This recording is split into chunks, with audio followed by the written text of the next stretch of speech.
इस मूवी के स्टार्ट में हमें ये बताया जाता है कि ये दुनिया दो इंसानों की थी, जिनमें एक आम इंसान और दूसरे मैजिशियन यानी कि जादूगर थे। जो जादूगरों का किंग था वो आम इंसानों के दरमियान एक वॉर स्टार्ट करता है। इस वॉर में वो अपने मैजिकल क्रिएचर, मॉन्स्टर्स और अपने मैजिकल वेपन्स इस्तेमाल करता है, जिस वजह से आम इंसान उसका मुकाबला नहीं कर पाते। वो जादूगरों का किंग एक एक कर सभी किंग्स को हरा देता है। इसके बाद उसका सामना होता है किंग यूथर से, मगर यूथर किंग की आर्मी भी हारने वाली थी। मगर यूथर के पास एक मैजिकल स्वॉर्ड, एक तलवार थी। उस तलवार के सामने उन जादूगरों का किंग अब टिक नहीं पाता और वो हार जाता है। उसकी पावर्स उस तलवार के सामने कुछ भी नहीं थी, जिसके बाद ये वॉर खत्म हो जाती है।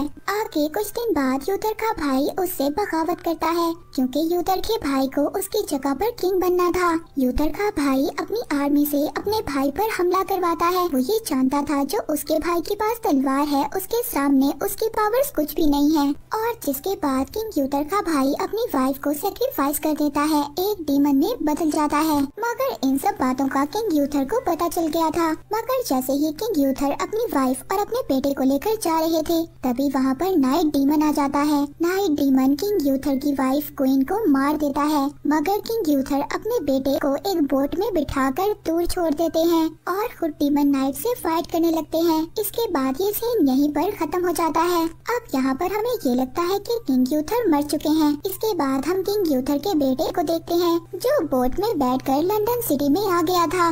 वहाँ पर कुछ लेडीज उसको अडॉप्ट कर लेती हैं और ऑर्फन हाउस में ले जाती हैं। दूसरी तरफ जो किंग यूथर का भाई था वो किंग बन चुका था और अब वो टावर भी बनना शुरू हो गया था, जहाँ से उन जादूगरों के किंग को पावर मिला करती थी। किंग यूथर का भाई भी ये पावर हासिल करना चाहता था, इस वजह से वो टावर को दोबारा से बनवा रहा था। किंग यूथर का भाई मैजिशियन कोई जादूगर नहीं था, मगर उसने अपनी लाइफ के बहुत सारे साल मैजिशियंस के साथ गुजारे थे, इसलिए अब वो भी मैजिक सीख रहा था। ऐसे ही देखते देखते 20 साल गुजर गए थे। किंग यूथर का भाई बहुत ही पावरफुल और बहुत बुरा किंग बन गया था। दूसरी तरफ किंग यूथर का बेटा आर्थर भी बड़ा हो गया था। उसका ज्यादातर बचपन चोर और लुटेरों में गुजरा था, इस वजह से वो बहुत ज्यादा शातिर और चालाक था, मगर वो बहुत ज्यादा जरूरतमंद लोगों की मदद किया करता था और साथ ही साथ छोटे मोटे इलीगल काम भी किया करता था। दूसरी तरफ हमें किंग यूथर का भाई दिखाया जाता है। अब उसका टावर भी कंप्लीट हो चुका था, मगर साथ ही उसके कैसल के पास जो नहर थी वो खुश्क हो गई थी। उसके आदमियों को वहाँ पर एक तलवार नजर आती है। वो तलवार एक इंसान के अंदर गड़ी हुई थी जो पत्थर का बना हुआ था।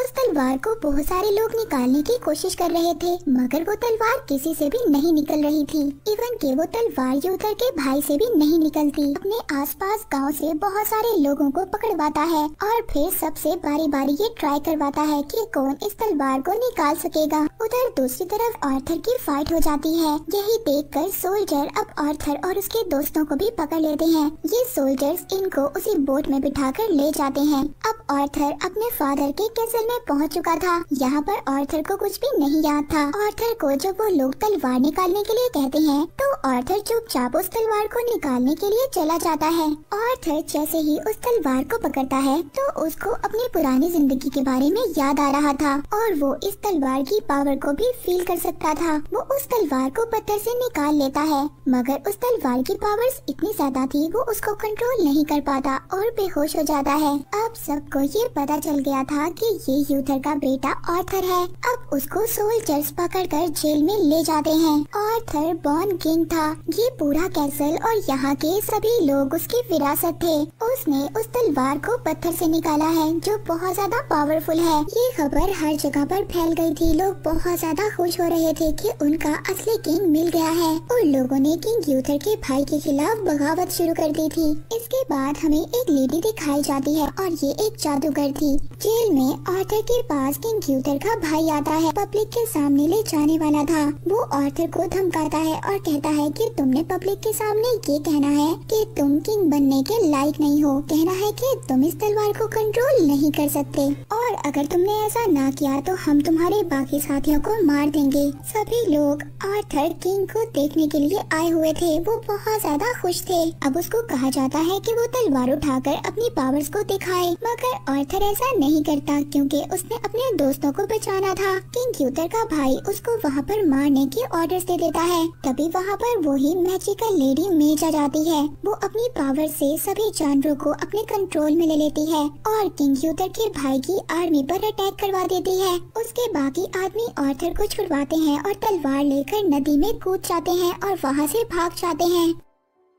आर्थर दोबारा से उसी तलवार को पकड़ता है और दोबारा से बेहोश हो जाता है। मेज उस तलवार के ऊपर अपनी पावर्स का यूज करती है, जिससे उसको पता चलता है कि आर्थर को अपनी पुरानी लाइफ के बारे में कुछ भी याद नहीं है। अब ये जादूगर लड़की डिसाइड करती है कि आर्थर को डार्क लैंड में भेजेंगे, जहाँ पर जाकर उसको अपनी लाइफ के बारे में सब कुछ याद आ सकता है। ये जगह बहुत ज्यादा खतरनाक थी। यहाँ पर आम इंसान और ना ही कोई जादूगर टिक सकता था। यहाँ पर आर्थर का सामना बहुत सारे क्रिएचर और मॉन्स्टर से होता है, मगर आर्थर इन सब का मुकाबला करता है और उस टावर तक पहुंच जाता है। यहाँ पर आते ही वो तलवार चमकने लगती है और उस तलवार के चमकते ही आर्थर को अपनी पुरानी लाइफ के बारे में याद आने लगता है। और यहाँ पर फर्स्ट बात रिवील होती है। किंग यूथर ने जिस डीमन नाइट से फाइट की थी, किंग यूथर उस डीमन नाइट से फाइट में हार रहा था, मगर किंग यूथर ने अपनी आखिरी बाजी मारी थी। किंग यूथर ने उस तलवार को हवा में उड़ा दिया था और खुद उस तलवार के नीचे आ गया था, जिससे वो जादूगर एक्सकैलिबर तलवार उसको आकर लगी थी। पर किंग यूथर तो मर गया था और उसकी बॉडी पत्थर की बन गई थी। पत्थर का बनने के बाद वो पानी में गिर गया था और तब तक छोटा आर्थर भी बोट में बैठकर दूर चला गया था। इस वजह से किंग यूथर के भाई को वो तलवार उसी वक्त नहीं मिल पाई थी। अब जब ये सब कुछ आर्थर को पता चल जाता है तो वो तलवार चलाने की स्किल्स को भी सीख लेता है, मगर अभी भी वो इतना ज्यादा माहिर नहीं हुआ था। अब वो दोबारा से वापस आता है। रास्ते में मेज इसको पूरी कहानी बताते हैं। वो बताती है पहले जादूगर और इंसान दोनों आराम से रहा करते थे, मगर फिर इनके दरमियान में वॉर स्टार्ट हो गई। वॉर भी किंग यूथर के भाई ने ही स्टार्ट करवाई थी, क्योंकि उसको एक पावरफुल किंग बनना था। वो एक मैजिशियन से मिल गया था, जहाँ पर उसने ये प्लान किया था कि वो दोनों मिलकर किंग यूथर को मार देंगे। उस जादूगर ने टावर की पावर्स को अनलॉक किया था और उसी टावर की पावर से वो हर जंग जीत रहा था, मगर आगे किंग यूथर ने पूरे मेज टावर को तोड़ दिया था, जिसमें उस जादूगर की सभी डार्क पावर्स थी। इसने ये तलवार यूथर के ब्लड के साथ अटैच करती थी, यानी कि पहले यूथर और फिर उसका बेटा और इससे आगे जो भी इनसे रिलेटेड होंगे उनको ये तलवार मिलेगी। वो लोग ये भी बताते हैं कि ये टावर जितना ज्यादा बड़ा होता जाएगा, किंग यूथर के भाई की पावर्स भी ज्यादा होती जाएंगी और अगर एक बार ये टावर कंप्लीट हो गया तो उसको इस तलवार से रोकना भी मुश्किल होगा। आर्थर और इसके लोग आगे जाकर एक और फैमिली से मिलते हैं। ये फैमिली ब्रिटेन फैमिली की सबसे ज्यादा पावरफुल फैमिली थी। इनके पास बहुत सारे वेपन्स थे, बहुत सारी आर्मी थी। आर्थर यहाँ पर बहुत ही चालाकी से इनको समझाता है कि वो किंग बनने के लिए तैयार है और अब ये लोग भी ये जान चुके थे कि आर्थर ही किंग है और अब इनका मेन प्लान ये था कि उस टावर को कंप्लीट होने से रोकना। आर्थर के कुछ साथी उस जहाज पर चले जाते हैं, जहाँ पर उस टावर का रॉ मटेरियल ला रहा था। ये उस जहाज को पूरी तरह से डिस्ट्रॉय कर देते हैं और रास्ता वहाँ पर ब्लॉक कर देते हैं। इसके बाद सिटी में जाकर किंग यूथर के भाई के कैसल को भी आग लगा देते हैं। आर्थर अब यहीं पर अपने फादर के भाई को मारने का प्लान करता है, मगर ये तो आर्थर के लिए सिर्फ एक ट्रैप था, क्योंकि किंग यूथर के भाई को पहले ही पता चल चुका था कि आर्थर और उसके लोग उसको मारने वाले हैं। इसीलिए उसने अपने जैसा ही मिलता जुलता इंसान इस शिप में भेजा था। अब वो जो आर्थर के साथ आदमी तीर चलाने वाला था,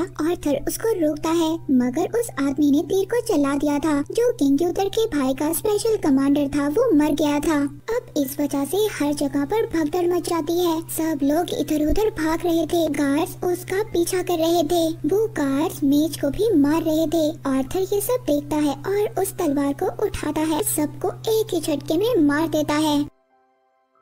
वहाँ पर जो किंग यूथर का भाई था वो आर्थर के एक साथी को पकड़ता है और उसी के सामने उसको मार देता है। आर्थर अपने सभी साथियों को एक बोट में ले जाकर एक सेफ जगह पर छोड़ता है, मगर इस इंसिडेंट के बाद आर्थर बहुत ज्यादा सैड हो गया था। उसने अपने एक दोस्त को खो दिया था और गुस्से में उस तलवार को पानी में फेंक देता है, मगर तभी लेडी ऑफ द लेक उस तलवार को पकड़ती है, यानी कि वो फेरी जो पानी में रहा करती थी वो उस तलवार को पकड़ती है और और आर्थर का हाथ पकड़कर पानी में ही ले जाती है। वो फेरी आर्थर को उसके फ्यूचर की एक झलक दिखाती है। अगर उसने इस तलवार की पावर्स को यूज कर अपने फादर के भाई को ना मारा तो क्या होगा, दुनिया में बहुत ज्यादा तबाही होगी। वो फेरी उसे मेज और इस तलवार पर भरोसा करने के लिए कहती है और फिर उसको वो तलवार पकड़ाती है। आर्थर जब इस विजन से बाहर आता है तो उससे कुछ आदमी मिलते हैं। उसको बताते हैं कि आर्थर तुम्हें अब सब लोग पसंद कर रहे हैं और यही नहीं, अब बहुत सारे लोग हैं जो तुम्हें सपोर्ट कर रहे हैं।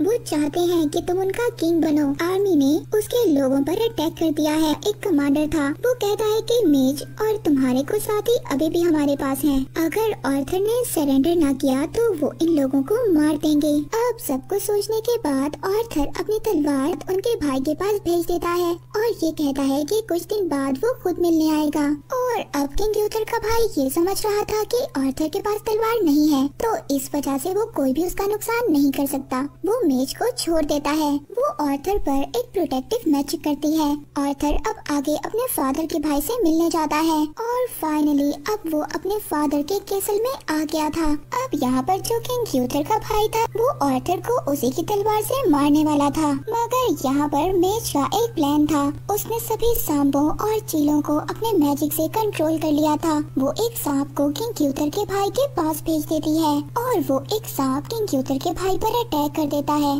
किंग यूथर का भाई अपने आप को बचाने के लिए वो तलवार सांप को मार देता है और वो तलवार अब एक पिलर में फंस जाती है। इस तलवार को अब आर्थर ही निकाल सकता था। मेज ने अपनी पावर से बहुत बड़े बड़े स्नेक्स को कंट्रोल कर लिया था। वो स्नेक सारे कैसल पर अटैक कर रहे थे और इसके बाद आर्थर की जो बाकी आर्मी थी वो भी कैसल पर हमला कर देती है। अब यहाँ पर किंग यूथर के भाई को ये लग रहा था कि वो हार जाएगा। इस वजह से वो दोबारा से केव में जाता है जहाँ पर उसने डीमन नाइट को बुलाया था। वो अब खुद ही डीमन नाइट बन जाता है। आर्थर अब वो तलवार लेकर बाहर आता है। वहाँ पर ब्लैक मास्क वाले गार्ड आर्थर पर अटैक करते हैं, मगर आर्थर अपनी तलवार की पावर से सबको एक एक कर मार देता है। जो लोग बचे थे वो खुद को आर्थर के सामने सरेंडर कर देते हैं। यहाँ पर जो उसके फादर का भाई था जो डिमोनिक बन चुका था वो बहुत ज्यादा पावरफुल था और वो आर्थर पर भारी पड़ रहा था। और यहाँ पर जैसे उसने किंग यूथर को मारा था वो इसी तरह सेम आर्थर पर भी अटैक कर रहा था। अब बेहोश हो गया था। वो डीमन नाइट आर्थर को सेम लाइन बोलता है जो उसने अपने भाई किंग यूथर को बोली थी, may be the swords belong to मी।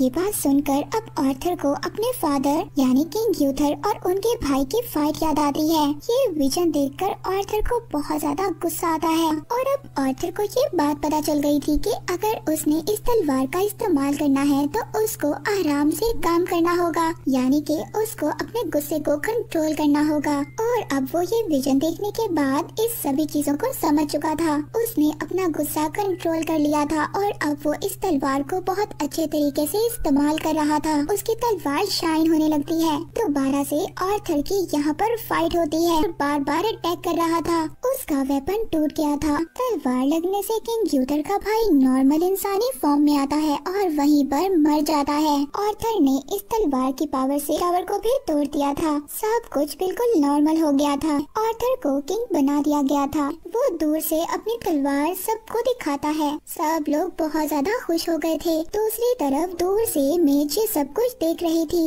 उसका काम कंप्लीट हो गया था। उस तलवार तक उसने उसके असली हकदार को पहुंचा दिया था। मूवी यहीं पर एंड हो जाती है।